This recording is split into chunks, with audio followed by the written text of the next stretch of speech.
ভারতবর্ষের মতো একটি বৃহত্তম রাষ্ট্রে একটি রুটি পাওয়ার আশায় ঘন্টার পর ঘন্টা লাইনে বসে রয়েছেন ক্ষুধার্ত মানুষেরা। সম্প্রতি কোভিড-19 থাবা বিশ্বকে গ্রাস করে নিয়েছে। তার থেকে রেহাই পায়নি আমাদের গর্বিত দেশ ভারতবর্ষ।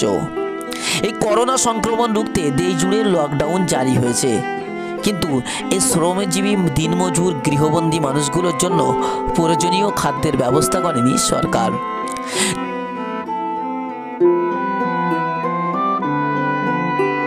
যে দেশে ৩,০০০ কোটি টাকা দিয়ে মূর্তি বানানো হয়, যে দেশে প্রধানমন্ত্রীর বিদেশ সফরের জন্য কোটি কোটি টাকা নষ্ট করা হয়, যে দেশে এনআরসির নাম করে কোটি কোটি টাকা নস্যাৎ করা হয়, সে দেশে গরিব মানুষের জন্য ন্যূনতম খাদ্যের ব্যবস্থা করতে ব্যর্থ হয় সরকার।